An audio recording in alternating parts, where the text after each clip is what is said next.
turn it over to Ms. Dana, tell her all the news. All right, Ms. Tiffany wanted to address, you all first, before we get started in finance. Okay. Just needed a few minutes to talk about the student request to transfer. It's that time of year, and I promise it won't take as long as code of conduct usually does. But, so after reviewing the students' request to transfer schools with principals, and when we review this, we look at the reason for the request the reason that they want to transfer to another school, current school and grade level enrollment numbers, and the student's academic performance, behavior, and attendance. So the list that Ms. Melissa has put up for y'all, that is the ones that meet the necessary criteria. And I ask that you please consider those in order to approve those, and, once they're approved, we will mail out letters to the, parents for approval or denial.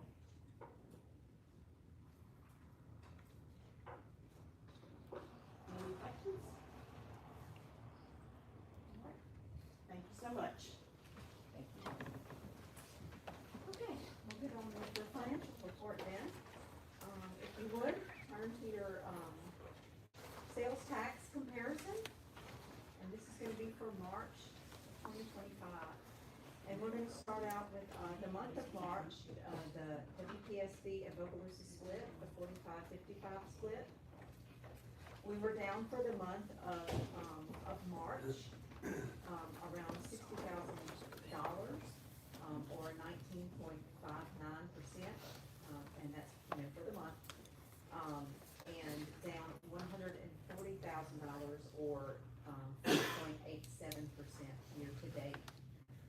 Going further down the page, you're gonna see the district-wide full penny tax, and down for the month of March of 25, compared to March of 24, $135,000, or 30.48%, down $226,000 year to date, 7.15%. Altogether, a decrease for the month of March, compared to same time last year, of $195,000.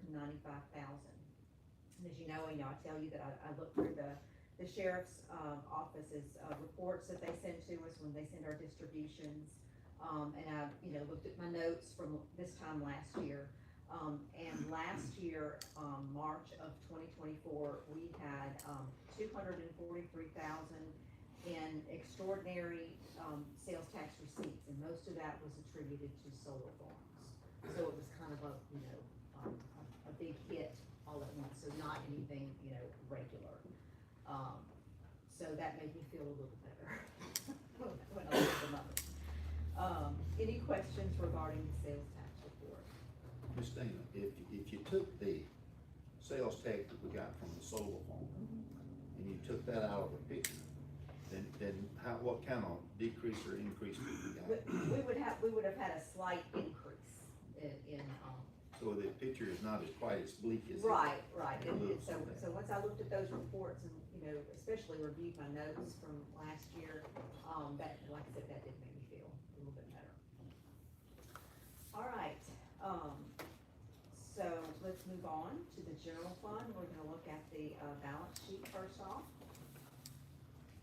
And we have total assets of $17.7 million at March of 2025, compared to $17.6 million March of 2024. And then if you go about halfway down the page, you're gonna find your liabilities, $350,000 at March of 2025, compared to about $117,000 at March of 2024. Leaving our total equity at $17.4 million at March of 2025 versus $17.5 million at March of 2024. Okay, so if you move on to the next page, which is going to be your statement of revenues and expenditures for the month of March, you're going to see a surplus for the month of March of $264,000 compared to a surplus of $28,000 in March of 2024. There were, a good bit of differences, in comparing last year's March to this year's March. And as you'll see, our local revenues were down, and some of that is attributed to the sales tax that we just talked about just a little while ago. But you'll see that MFP has increased. Our MFP adjustment hits in March, and so if you remember last year, it was very ugly. It was a sharp downturn. This year, it looked better. So that was good, and that's good for our budgets, for this year going forward. That was a positive thing. Also, we had an increase in, if you look at other state sources, you'll see quite a bit of an increase there. And that's going to be, our early childhood funds being received at that time. On the expenditure side, you're going to see $119,000 over March of prior year, most of that being in your instructional category. And again, your instructional category is going to be where the bulk of your payroll expenditures are going to hit, because that's where most of your people are employed, is in that instructional category. Year-to-date surplus, March of 2025, $2.5 million compared to year-to-date surplus the prior year of 3.9. And again, 1.3 million of that difference is in the instructional category. On the expenditure side, we just talked about the teachers and paras and people like that are employed and categorized as instructional. Do you have any questions regarding the general fund? The MFP you said is increased, that Yes, it is. because of the student population? The student count was there was a little uptick. About 10, Yeah, it was about 10. up by 10. So- Up, is better than down though. And the thing is though, I had budgeted for a downturn, and so that was good. That was a good change there. And how much is that per student? Per student, about 7,700 roughly. I thought that was this year. Okay, so let's move on to the school lunch fund. And total assets at March of 2025, 968,000 compared to 1.38 million at March of 2024. No liabilities for either period.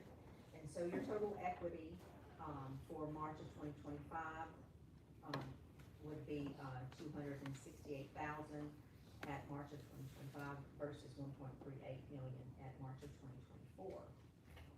And then if you look at your statement of revenues and expenditures for the month of March of 2025, there was a surplus of around 25,000 compared to a surplus of about 80,000 March of 2024. Year to date, March of 2025, there was a surplus of around 100,000, and that is compared to 324,000 the prior year. On the revenue side, school lunch fund saw a supply chain allocation from the state in the amount of around 140,000, and that was in the 2024 fiscal year. And so we have not received, that allocation this year. On the expenditure side, of course, there's the increase in salaries. And, we do have to take into consideration the additional month that is added to the calendar so far. We began the school lunch payroll calendar in August this fiscal year, whereas it was still in September the year before. So that, that does make a bit of a difference there. Any questions regarding school lunch?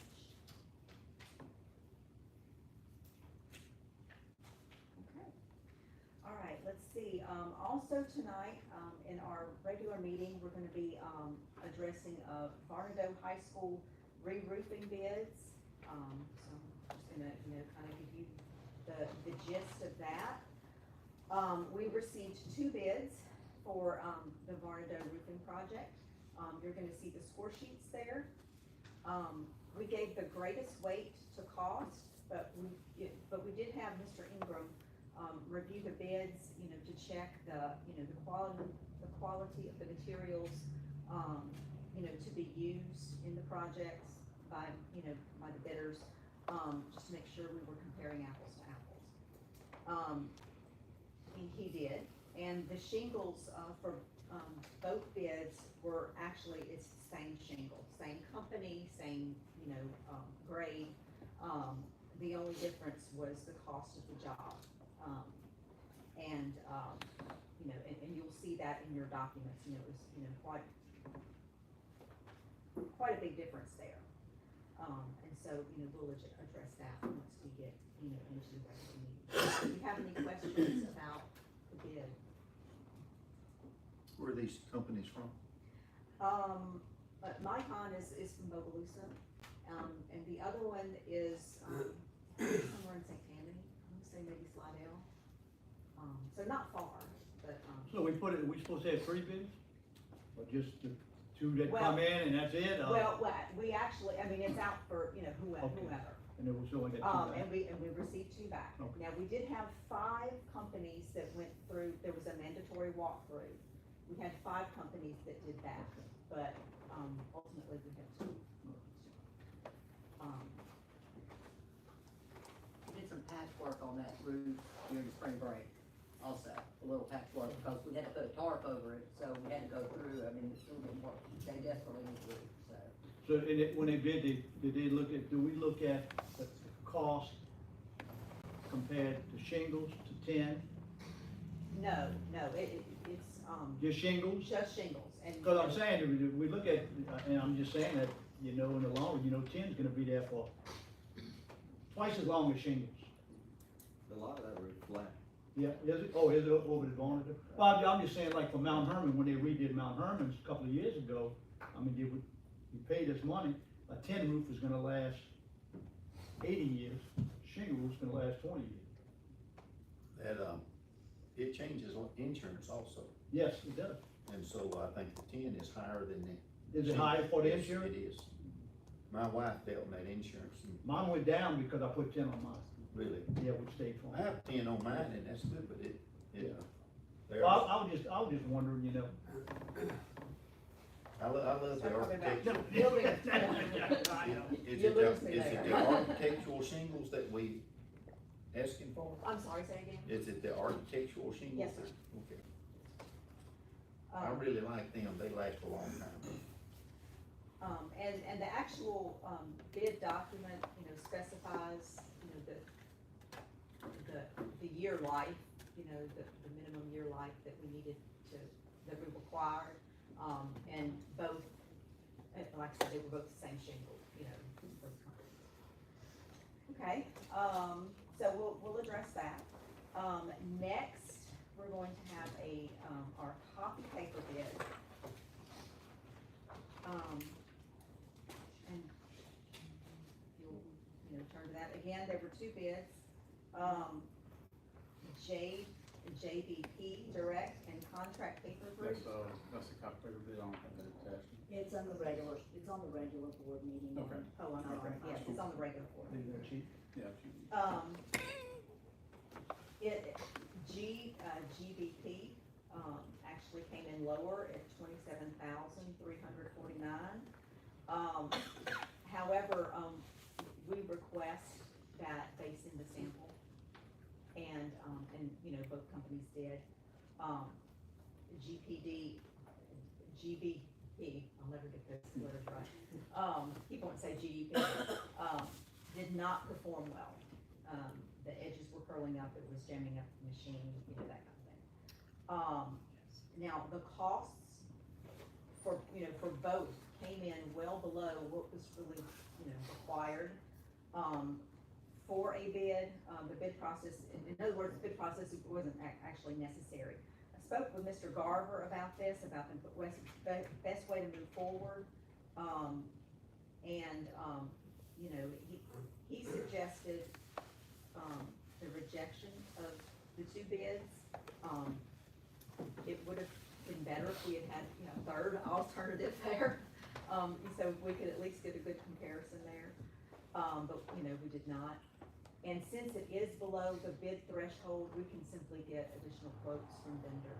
Now, if Mr. Matt's here, if you wanna talk with him a little bit about that, we can discuss that, earlier.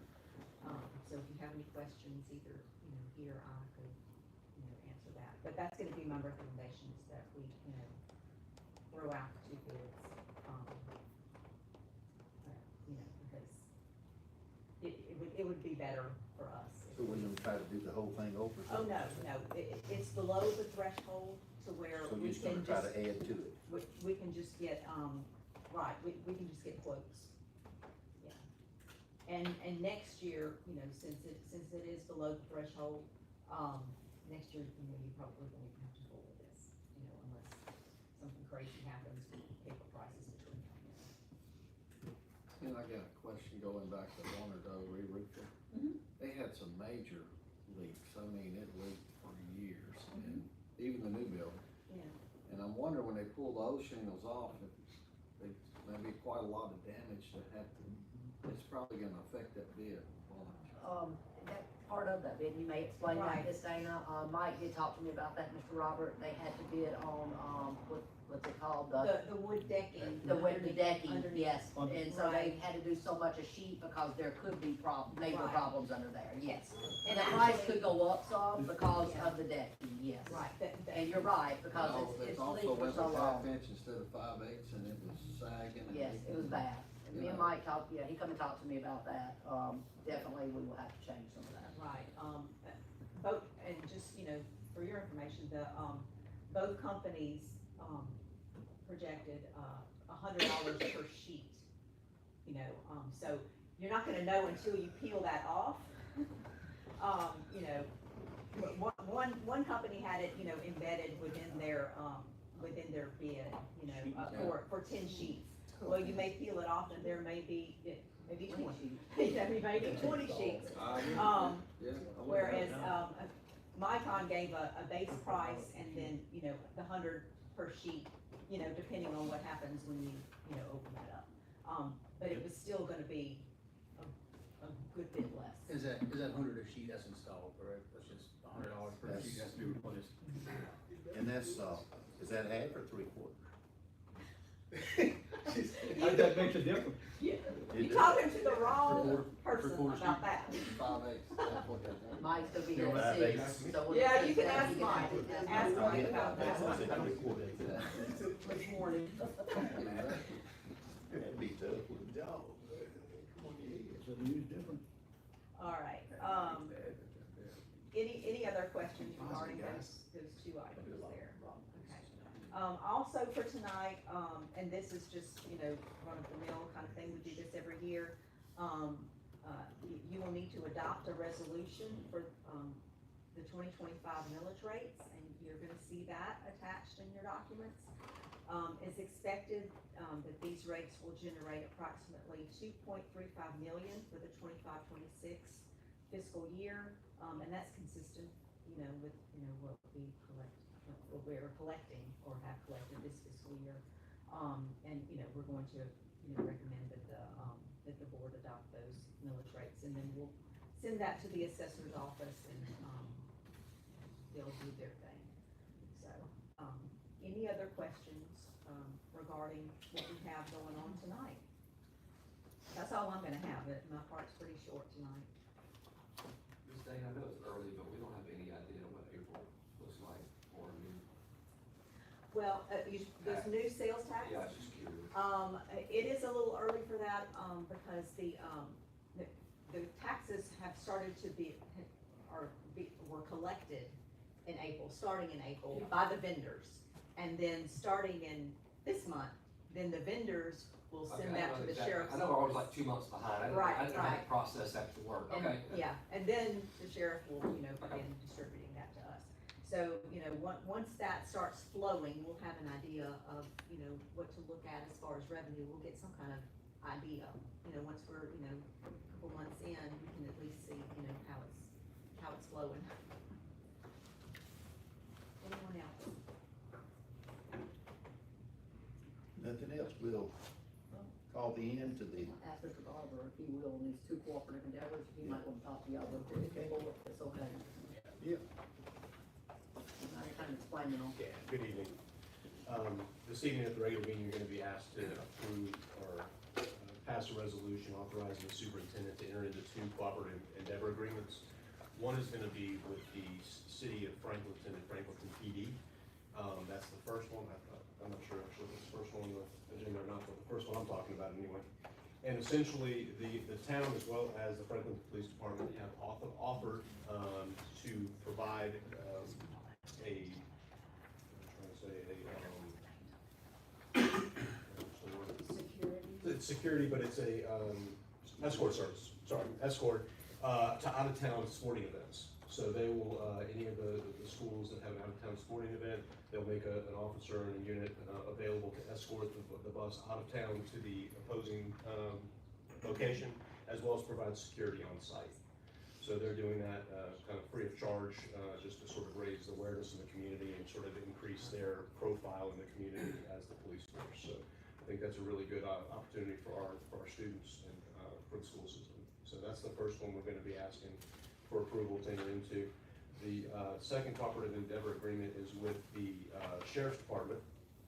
And the Sheriff's Department is going to be operating a youth summer camp for 3 days. I think that you might have a handout in front of you that they provided me. They are teaming, the Washington Parish Sheriff's Office is teaming with not only the Washington Parish school system, but also Bogalusa and the charter school to put on a 3-day summer camp for youth during the summer. It's gonna be in July, and it's July 15th through the 17th. It's gonna be located at Pine High School. For the purposes of the CEA, Washington Parish's burden or responsibility will essentially be transporting students. So we'll have buses available to pick up students at, I think, 7 locations around town, transport them in the morning, transport them in the evening, back and forth. Each school system is gonna be transporting their own students back and forth for this program. You'll also be providing lunches. We will be providing lunches for our students while we're there. So during the summer camp, the Sheriff's Office is going to put on various activities. They're going to have some sports activities for the kids. They're going to have some class activities to talk about conflict resolution, cyberbullying, drug awareness, that sort of thing. So the Sheriff's Office is organizing this to sort of reach out to the youth of the parish and maybe try to head off problems before they start at something. They will be providing insurance for the event, so if there's any injury or issue that occurs at the school or at the camp, that's on the Sheriff's Office. So that's the other CEA we're gonna be asking you guys to authorize Ms. Thomas to enter into. Okay. Any questions? That camp, he's projecting about 600 is what they're telling us. They're projecting that, I don't know if that's how many, because I don't think they've all signed up, but That's big. they're projecting it's big, and so that's big for us for lunch. I asked Miss Amanda, it's really actually good for us. Bogalusa City Schools will be doing breakfast, and we're providing all the lunch for all the students. Does it affect us at all, since we're gonna have kids in Bogalusa or outside of our district coming to eat? Is that? I don't think so. Yes, sir. And if I can speak, there was just an agreement between the two systems, I believe, an informal agreement that Bogalusa was gonna be providing breakfast, like a bag breakfast, and then once the children got to our campus for lunch, we would have them come through the cafeteria, receive their meal, and then go back to their activities.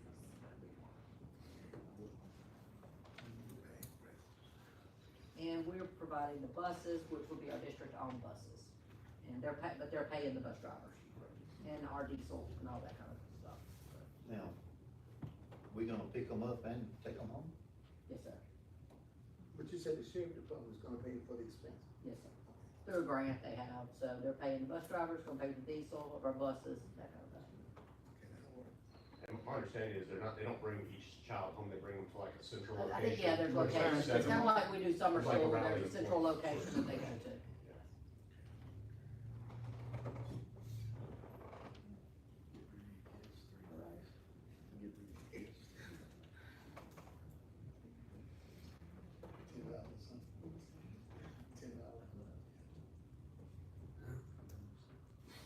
Yeah, we'll start with 6, if you wanna adjourn this one. Well, we'll We'll adjourn. wait for Mr. McKinley and Miss Amanda and go get a group picture real quick before we start at 6, if y'all want to. You don't have to hang around after the meeting. As soon as he gets here, we'll have it. Adjourn finance, huh? Yes, ma'am. I just adjourned. Good job. See this Didn't worry about it. So,